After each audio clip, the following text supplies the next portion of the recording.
got shot in the brachial plexus. I got 5 rounds in the brachial plexus, 4 in the hip. I'm missing a giant chunk out of my hip, and I have a one through and through in my leg. I have nerve damage in my hand.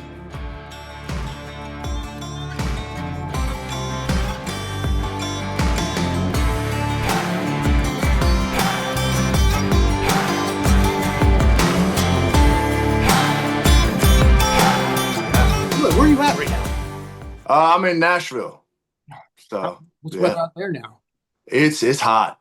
I mean, it's not as hot as you, but it's hot. It's like 90 something right now. It's You just got more humid here, yeah. which Which makes it a changes little everything. worse. What I really wanted to do is really ask you a lot of questions, or just on your rehab and recovery from getting shot to where you're at today.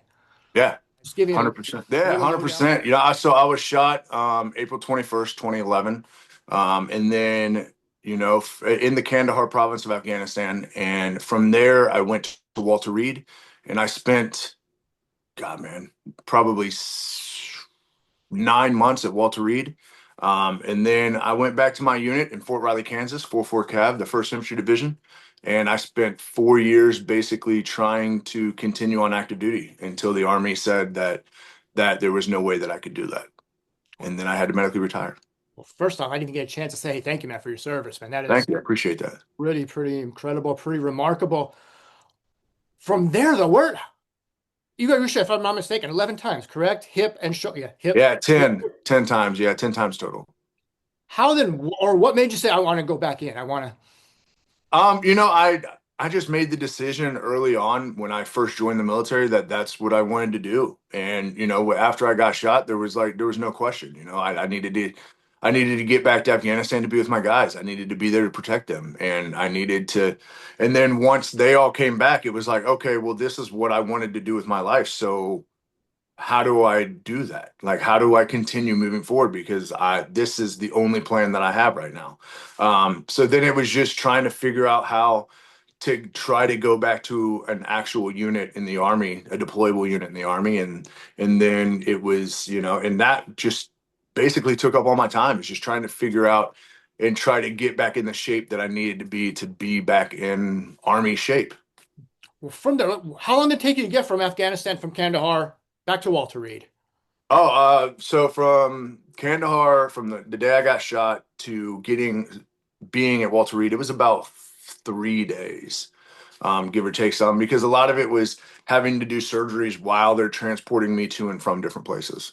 Now, as far as mindset right there, I mean, is it just day to day, just let me survive this, or are you already thinking Yeah, no, at 3 weeks that down the point, road, what's going on? at that point, after I got shot, there was no question. Like I was gonna heal up. I was gonna go be back with my guys, because I didn't know how. I knew that I got hurt. I knew that I got shot. I just didn't know how severe it really was. So for me, from the very beginning, there's no question. I'm gonna go back. I'm gonna heal up, and I'm gonna be with my guys. Like there was no question about it. So what were the I guess the injuries that you suffered? What are the I guess the diagnosis or Yeah, so got shot in the brachial plexus. I got 5 rounds in the brachial plexus, 4 in the hip. I'm missing a giant chunk out of my hip, and I have a one through and through in my leg. I have nerve damage in my hand. After I got shot, it was a lot worse than what it is now, naturally. But yeah, and then I just have bullet fragments all over my body. I have nerve damage. I have a bunch of random little things, but nothing like super serious other than holes being in my body. But nothing crazy that I thought would stop me. well, at that time, did you think, or when you first took that first step out of bed, out of the hospital bed, like how far were you off physically at that point than you were, I guess, at your peak condition? Yeah. Yeah, when I took my first step, it was at Walter Reed. I had to relearn how to walk. I didn't know that I was hurt bad enough to where I knew that I got shot in the hip. I didn't know what the extent was because of all the bandaging and stuff. I couldn't see it. Um, so I knew that it was bad. I didn't know how bad. So whenever I went to get up and walk, they were like, "Hey, do you want to walk?" And I was like, "Yeah, I'm ready to get out of this hospital bed. Like, I'd like to take a few steps or something." And once I got to do that, I went to stand up and went to walk, and my leg just didn't move. So I had to relearn how to do all that. It was crazy. It was very hard. Like, what was the mindset right there? I mean, just to know that right at that moment, I got to start all over again. Yeah, yeah. It was the mindset was I have to do it. Like I have to push myself to do this. If I want to move, I got to do it. So So what was the yeah, rehab like? What did you have to do? Like, what was day one like? And how did you yeah. get to where you're ready to go? Yeah, so I went from inpatient at Walter Reed, which was, occupational therapy, physical therapy, coming to my room, and working with my hand and my arm and stuff like that, just trying to get better range of motion and trying to get, some type of stent or something that will work for my hand to where it'll keep my hand secure. Because at this time this hand was just kind of like flailing around. Um, and then it went from that to I was inpatient for a month, and that was every day. Occupational therapy, physical therapy in my room every day, trying to work on something. And then it went from there to outpatient, still at Walter Reed. But I was outpatient for about 7 months. And while I was outpatient, it was the same. It was every day going to occupational therapy, going to physical therapy. Instead of them coming to me, I was going to them. But it was every day. I mean, there was every day it was something, whether it be going in for a different surgery or working with PT or occupational therapy or something. It was something every day. Was there anything that was really more brutal in the rehab that you struggled at first and just really slow baby steps? Yeah, yeah. I mean, even everything, man. I mean, even with learning how to walk. But honestly, the hardest thing that I remember is, I'm naturally right-handed, and I had to learn how to do everything left-handed. So the hardest thing for me was learning how to do those things left-handed, learning how to write left-handed, and learning how to truly do everything left-handed. I mean, that was the biggest hurdle that I had, other than the fact that I had all these holes in me and my hand wasn't working. The biggest issue was that I now had to learn how to do everything left-handed. There's nothing wrong with being left-handed right All here. right. Well, I was forced into this lifestyle. Based on my research, I was looking back. I saw your brother played football for Ohio, Yep. shot with the Bengals. Yeah, yeah. He played football with Ohio University, and he did some time with the Bengals as well. And yeah, I mean, yeah, football was his life. Well, did you play as well back in the day? Yeah, I played. I didn't play. I played football, but I wasn't super serious about it. It was just football in like high school. My sport was baseball. I Okay. played. I played semi-pro baseball before I joined the army, and yeah, I mean, baseball was my life for a long time. So what position were you? First base. First. Mhm. So going from righty to lefty there maybe a little bit. Yeah, yeah. No, I know. I have since taught myself how to throw left-handed and stuff like that. But yeah, it's a whole new world on the left side. Could you swing a bat now or? Oh yeah, yeah. I've since played. I was in a wood bat league for a while. I've played like co-ed softball stuff like that. But yeah. So what were some of your stats back in the day? I mean, Oh man, I was not that great. I think I was an average, probably 275 hitter. I was very slow. So I had that going for me. That's why I played first base, I think. But I could hit the hell out of the ball. If I hit it, it was going far. I was really, I think I ended the season. I ended prematurely because I wanted to join the military. Um, but I think at the time we were, got 6 or 7 games into it, and I had 4 home runs, and like I ended on average, I was about 275 hitter. mhm. Now So who would be the biggest challenge? I mean, a lot of Nashville guys played baseball, or two I can think of, Ernest and Morgan it's Wallen. crazy. Who It's would you, who crazy. would you want to rather bat against? Ooh, I don't think oh man. Um, I think I could hit off Ernest. I think I could hit off Ernest for sure. Um, no, Brett Young is who I wouldn't want to go against. I know he was a pitcher in college, and no thanks. I'd rather not. I bet he still has some heat. So, but yeah, no, Ernest, I think I might be able to hit off him. Why is there, just with country music, why is there such a big, I want popularity from ex-athletes? A lot of football Yeah. players, a lot of baseball players making that transition from there into music. How does that work? Man, I don't know. I think, for me, music was a form of therapy. I found music in a completely different way than those guys did, and some of them, like Brett Young, I know that he had an injury that he sustained while he was pitching, and kind of, if I remember correctly, he found music as a form of therapy while he was going through his process of trying to, recover. And I think, this industry is incredibly challenging, and it is, you're always you're always fighting against someone, but you're also kind of not. You have a team beside you. Like, it feels like, it's incredibly competitive. So I think that, ex-athletes kind of gravitate toward that competitive nature, and that, that I want to be, I want to do this because this guy did this, and I want to do that, and I think that that's very much an athlete sense of mind, is to be very competitive, and this industry is very much competitive. Well, do you think in a way that your athleticism, your background, I mean, your competitive nature helped you in that recovery journey? That 100%. Absolutely. And that goes from, like, even to where when we were at Walter Reed, we would all see each other, at occupational therapy and physical therapy, and we would always try to push each other to get to the next level and stuff. So, I think, going from, baseball, which is a team mindset and is very competitive, to going to the military, which is also a team mindset and it's also very competitive. It's just been part of my life for so long. And in the military, they, even after my injury, when I was at Walter Reed, they pushed you, and they pushed you to be better than you were yesterday. And I think that really helped with my transition and with my injuries. I mean, did it help as well having your brother there? Oh Also, yeah, also absolutely. as a college, I guess an elite college athlete, I would say.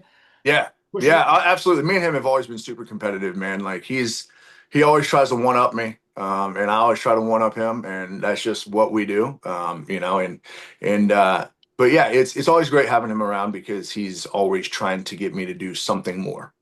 But yeah, it's awesome. So who's up on that one up challenge? Who's winning it right I honestly, I think I am right now. I think I am for a while right now. now? Well, how big are you? I don't think I asked that, but I'm 6'4", 260 pounds. And he's 6'2" and a half ish, 240. you didn't play offensive line at. No, no, I played quarterback actually in high school. Whoa, okay. Yeah. Now we have a whole new avenue here. From Sam Hunt, Riley Green, now to Scotty Hasting. Oh, there we go. Oh God. Yeah. Who's I winning mean, I that? wasn't good, but I played. Were you more of a throwing quarterback, wishbone quarterback, For or sure, throwing quarterback. Like I said, I'm slow. I don't want to run. If you see me running, there's something big coming after me. So, if I'm not mistaken, you're from the Cincinnati area, correct? I am. I'm from Cincinnati, Northern That's Kentucky. total football hotbed, isn't it? Oh yeah, Mhm. yeah. The Northern Kentucky area into that Cincinnati area is very, very, yeah, competitive in football. I'm going way off topic here. Might not. Hey, that's all good. Absolutely. The one question I want to not to go way off topic here, but during this whole time, during this time, you played baseball, Afghanistan, got shot, rehab. Where did you get your mindset? Well, now's a good time to play guitar. Oh man, that didn't happen until later, way later. So when I was getting on the verge of getting out of the military, I found an adaptive sport in archery. So like I said, I grew up playing sports. I mean, that was my world for God, my whole life. We've always played sports. We've always been incredibly competitive, and the Surgeon General of the Army was offering, everyone to try an adaptive sport. And they gave me a list of all these different adaptive sports, and I went and tried all of them. And the one that I really found a purpose and I found therapy in was archery. And I started shooting archery, and I lived for shooting archery, to the point of where I eventually got recruited by the U.S. Paralympic Committee, and I was traveling all over the country shooting for the U.S. Paralympic program. And and then COVID hit and the world shut down, and archery, my therapy, was taken away from me. And I needed something to get out of my head, and I had a guitar in my room. And one day during COVID, I decided that I was going to learn how to play this guitar, and I jumped on YouTube and I started learning. And it just became a new escape for me, and it became a new purpose and something for me to focus on. And it kind of quieted the demons a little bit, because when it gets quiet is when the demons knock the loudest, and COVID was very quiet, and I needed something. And so I started learning how to play the guitar, and it became an obsession. And then from there, it was like, well, I have all these feelings and all these thoughts. Like, maybe I can write a song. Like, let me just try that. So I jumped on YouTube and I started learning how songs are written and how they're structured and how you go from a verse to a chorus to a bridge and how it all comes together and makes one thing. And, during COVID and for the longest time, that was my therapy. That was my escape. And that's, what I did every day for like 8 hours at a time. That's what I did. Who was like some of your influences growing up as far as music? Was there something? Oh man, I mean, for sure, hands down, without a doubt, Garth Brooks. I mean, all the '90s country guys. I grew up in the '90s, and that country is without a doubt. Country in the '90s was the best time for country music, but without a doubt, it's Garth Brooks. I have some of the greatest memories with my dad, listening to Garth Brooks, and Garth Brooks is the reason why I fell in love with country music, and he showed us what not only what country music is, but what it could be, and yeah, absolutely. I saw you play with Lee Brice and Dolly Parton on one Mhm. collaboration. Have you played yet with George with Garth? No, no, I've met him a couple times. He's incredible. He knows who I am. I know who he is. But you know, I yeah, I met. It's crazy. I was actually talking to someone the other day, and they're like, "Oh yeah, Garth was talking about you the other day," and I was like, "What? Hold on a second. Garth Brooks was talking about me the other day. Like, let's just back up and take a second and think about what you just said." But no, I remember when I met him the first time. It was insane. I mean, this guy who made me fall in love with this genre of music that I'm now pursuing, this life that I'm pursuing. I mean, he was incredible, and he is what everyone says he is. I mean, he's just like your uncle. Like you see him and you just know him. And I've been beyond blessed to be able to be around him and to be able to be around Lee and Dolly. I mean, it's unreal. I mean, did you ever see that when you first started that you're gonna have Garth Brooks and other guys just dropping your name at random? No, not at all, man. Absolutely not. How No, did you?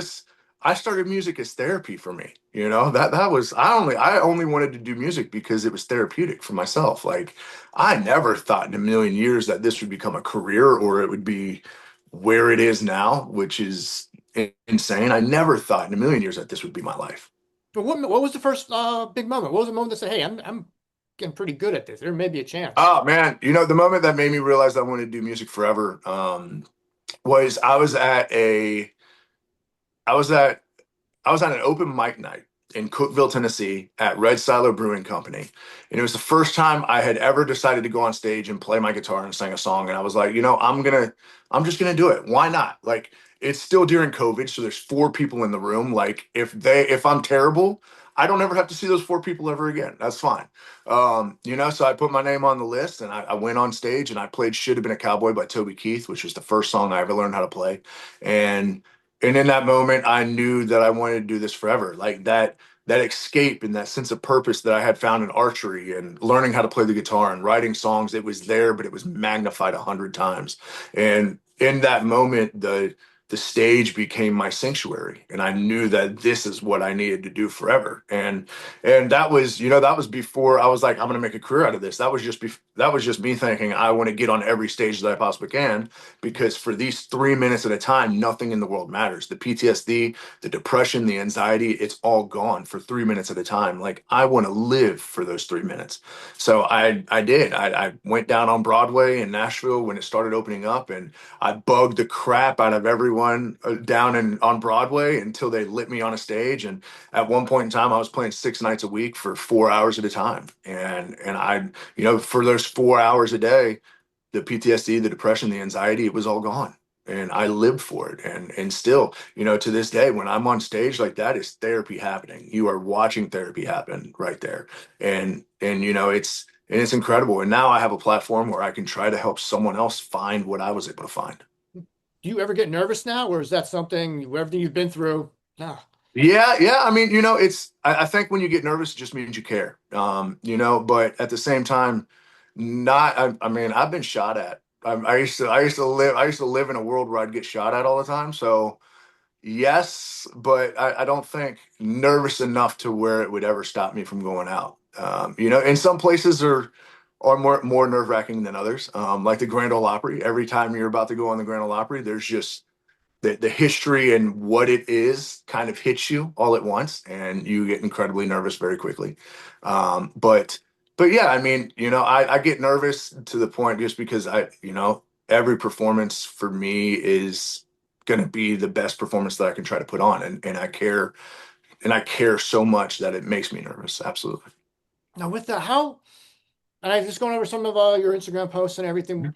How important is it? I mean, for veterans now, such as yourself and everyone else that you've, I guess, touched, or what's the word I'm looking for? Everyone that you meet, I'll say. Yeah. Couldn't find the right phrase there. How important is it to tell them to find that sense of purpose in their life? Yeah, I mean, I think that a sense of purpose is the thing that can keep you moving forward. I think that, a lot of times we in the veteran community have an epidemic of losing people, and losing them to suicide. And a lot of the time it's because they've lost that sense of purpose. You get into the military and you find this purpose and this camaraderie, and you find a reason to be here, right? And then you get out, or you get medically retired out, and that just disappears, and you lose that. And a lot of times that is the reason we lose people. And that's so unfortunate. And yeah, I think that having a sense of purpose can keep you moving forward, even when it's the hardest that it's ever going to be. It'll keep you moving forward, Did you have a backup? knowing that you had purpose. Did I'm you have sorry. a backup, did you have a backup plan in case the music did not work out and you could not play that guitar well enough? No, no, maybe going back to archery. But at the end of the day, once I got on that stage, there was nothing else. There was nothing else that I wanted to do or needed to do. I just needed to be on stages. I just wanted the therapy that it provided. And I wanted, and I was hoping, of course, I was hoping while I was on these stages that a veteran or someone who was hit or hurt and down would hear my story and be like, well, damn, if he can do that, like there's nothing I can't do, because I'm just some dude who just bangs on a guitar and sings songs. Like, if I can do this, anyone can do something. Like, there's got to be something out there. And that's all I've ever hoped anyone sees when I'm on stage, is that they see that you don't have to be defined, and you don't have to be drugged down by the bad. Like, you can continue to move forward, and you don't have to be defined by what happens to you, rather than what you do with it. And I hope that that's what people see when they see me on stage. How do you tell someone, how do you advise someone on finding their purpose? I mean, I think what I say is I think that you just need to find something that you love to do and do it all the time. And eventually it will reveal itself. Even if it's so much as, going down to the animal shelter and hanging out with the dogs and stuff, and helping around the animal shelter, because being around dogs gives you a sense of purpose, a sense of, the ability of taking care of something, or just finding comfort in those dogs, or whatever. I think that it's important just to find something you love to do and do it all the time. will you still do archery or not? Or Not as much as I used to. Music has completely consumed my life at this point. And I love it. Music gives me more therapy than I could have ever received in archery. And I live for it. so what's a day in the life now, Scotty Hasting? Oh man, a day in the life now. It depends. Every day is different, it seems like, anymore. Sometimes I have my kids and I'm just a dad that hangs out at home with his kids, and other times I'm doing interviews all day, or sometimes I'm going to the studio or going to shows, or sometimes it's a studio interview and show day. It's always something different. It really is. Did you see yourself going from, say, Afghanistan to doing TikTok videos in a kiddie pool? And Absolutely not. Absolutely not, man. No, I've always sang. Like, as a kid, it was just kind of like my happy space, but I never let anyone hear me sing. I was never one that would be like, listen to me sing. That, like, I sang in the shower and in the car, and that was it. Unless I was like doing some drunk karaoke, then I'm all about some drunk karaoke. But no, I mean, other than that, like, I never thought this would be my life, ever. I would have, if you would have asked me, or if you would have told me 5 years ago that I'd be playing music, I would have a record deal, a publishing deal, and I would have a song with Lee Brice and Dolly Parton, I would have laughed at you. Like, there's not a chance that I would even think that that's possible. well, you're not opening for Lee, are you now? Or No, I've opened for Lee a couple times. yeah, you playing one of your He has become an incredibly dear friend of mine. He he's an amazing person, man. He really is, and he's someone that I truly look up to, not only as an artist but as a man. He takes care of his business with work, but he is an incredible family man, and yeah, he's a great dude. He's another football player, isn't he? Clemson.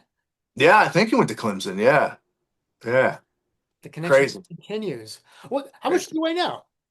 Uh, I weigh I weigh 260 ish. Oh, No, you're still yeah, your playing weight then. yeah. I'm still here. I mean, do you have to diet in any way, or you just keep staying nutrition? No, it. Or I went through a long time where I was really heavy. There was one point where I was almost 300 pounds. And I one day I just looked at myself and I was like, I can't do this. Like, I have to figure this out. Like, especially with being on stage, like you get very winded very quickly when you're heavier. And I was like, I can't. Like, I want to enjoy this moment being on stage, and being out of breath and like sweating and hurting the whole time I'm on stage is not the way I want to do this. So it kind of lit a fire under me to get in more shape and kind of get on a better diet. so what'd you have to do? What was that process like? Man, I kind of dabbled in a couple different diets. I really like the carnivore diet. I love meat, so I will for sure eat meat. But I've gotten to the point now where I just have a heavy focus on protein, a really heavy focus on protein. But then I'll throw in some greens and some fruits, stuff like that. But my focus on every meal is protein. I have to have a good amount of protein on that plate. Did you hunt or fish or Man, I haven't hunted in a while. I just don't have time. I love hunting. I haven't been in a minute, but yeah, what about hitting the gym? Do you still do that, or do you still? I do. I do for the most part. When I can't go and lift and stuff like that, I just walk on a treadmill or something like that. I just have to do something active every day. I have to do something, especially with being on a stage and playing an hour-long show where you're running around and jumping and you're really into it. Like, you have to stay somewhat fit cardio wise. And yeah, that's all I try to do. Just try to stay moving. So what are some of the things you could do now, or you can't do as much now as you did back in the day, as far as ever since you being shot? I do notice. So when I got shot, one of my right lung collapsed. And I do notice now every once in a while where it'll hurt a little bit in there, and it's just scar tissue from the chest tube and stuff like that. And so there's times when, like, I'll be running and stuff, and I have to stop because it hurts. I can't really run or jog that much anyhow because of my hip and because of all the bullet fragment and stuff that's in my leg. And lifting, I can't lift as much as I used to naturally because of my nerve damage in my arm, stuff like that. But yeah, I mean, there's just little random things that I noticed that I'm like, man, this used to be so easy. Like, what the heck? So how do you adapt to that? Like, what's I just you just you can't let it stop you. You find a way. At the end of the day, you find a way. I mean, just like playing the guitar. Like, I play the guitar with nerve damage, and I never thought in a million years I'd be able to, but I just did it. You just find a way to do it. If it's something you want to do, you find a way. how was that? And I'm sorry. How was that process like? We're not being able to hold it at first, or even. Oh yeah. Well, luckily this hand is the one that does all the chords. This hand just strums. Thank God it's that way. Honestly, if I would have known how to play the guitar before my injury, I don't know if I'd be playing the guitar now. After getting shot and learning after my injury was definitely the best thing that I could have done. Because now I don't know what it's like to play guitar without my hand being the way it is. But I feel like if I would have known how to play guitar before, it would have been incredibly frustrating to learn with my hand the way it is. So I'm blessed and I'm grateful for that I did not, know how to play the guitar before I got shot. Was it frustrating at first doing it this way, or just 100. starting from zero? It's like, hey, it's like anything else. You just begin. Yeah, I mean, absolutely. There's little things that, that you do like with the picking and stuff that you're like, man, I wish I could do that. I see my guitar players and they can shred on the guitar and I'm like, man, I wish I could do that, but I can't control this hand enough to be able to do that, man. I wish I could, but I can't. And then there's little things like I now have songs that I finger pick, which I never thought I'd be able to do. And that just took time and it took, saying that you're going to do it and that you just keep doing it and keep doing it until it happens. Um, you know, you just keep pushing yourself every day. Now, besides, in addition to archery and guitar and music, is there anything else now that you've picked up on? I guess just to continue moving, to continue just staying active.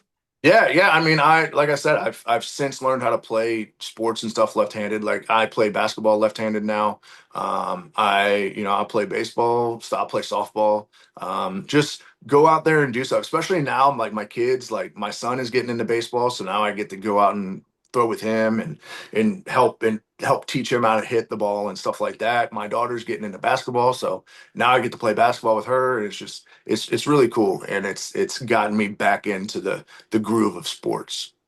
So, what do you got? What's next now for Scotty Hasting? What's the tour like for the summer? Where you have going? Oh man, we are so busy. There's so many different dates that we're doing. The next one is actually Friday, and it's in Montana with Tyler Rich and Maggie Ball. And then from there, the weekend after that, we're in Dewey Beach, Delaware. And then from Dewey Beach, we go to Virginia. And then from Virginia, we go to North Carolina. And what's after that? What's the next step? Oh man, I have no idea. It's so much. I know that I'm playing the Opry again in Mhm. November. Thank God, because I love that place. That's my favorite place in the whole world right now. And yeah, there's just so many shows. There's so many shows. We're working on new music right now, and we're kind of moving in a different direction than where we were. And I'm incredibly excited about it. And yeah, it's exciting and I it's want gonna to be ask fun. was when it comes to songwriting. Mhm. I mean, is it easy for you just to come with all the emotions, everything you've been through, just to sit there and lay it out, or does it take you time? Does it take you? It depends. Sometimes when it's just me and I'm writing, it's easy for me to harness the emotions that I'm looking for or what I want to say. A lot of times I do a lot of co-writes right now where I'm writing with other songwriters and stuff like that. So a lot of times with that, it's sometimes hard for me to capture or trigger the emotions that I'm trying to when I'm in a room of people I don't know. Unless I feel incredibly, comfortable with those people or I've written with them before, then we can jump into the emotional stuff. But yeah, I mean, sometimes it takes time and sometimes you're just feeling a certain way, on a day and you just write that. And it really all depends. I walk into every room that I'm writing in and just try to write whatever's in that room that day. Whether it be sad, happy, whatever. Is that great? I mean, is all that past experience, is that great? I guess, let me rephrase this question again, but having all your everything that you've been through, is it a great outlet to let it all out into song, into music, instead of just Yeah, bottling it up, holding it till whenever? 100%. That's one of the things that for sure saved my life during COVID, was being able to take those emotions and those feelings and put them somewhere else. I was struggling a lot emotionally, and I needed to get the emotions and the feelings, and I needed to get them and put them somewhere. So being able to take them out of myself and put them on a piece of paper in song form, it changed everything, and it changed it so drastically, in the point that it truly saved my life. Now, did you do anything before that, or did you do any type of journaling or poetry or anything? Just Not really. No, I mean, yeah, I just shot archery. Yeah, I didn't know that I would. Number one, I didn't know that I would pick this up as quickly as I did. But number two, I didn't know that it would be as strong and as an outlet as it has become. I never in a million years thought that, songwriting would become a way for me to, dump out that cup a little bit that's trying to overflow. I never thought in a million years that that's what would be the thing that truly triggered the therapy. I think you may have answered this already, but I'll ask it again anyway. But what has been so far? You've gone, like I said, Grand Ole Opry, you've gone Mhm. to West Lawn. What has been that wow moment that made you say, like, whoa, this I didn't see this happening, and this is Man. Pretty incredible. Oh man, all of it, man. Honestly, like every time I'm on a stage, I'm like, how am I here? You know, like from the Opry to the West Lawn during Memorial Day.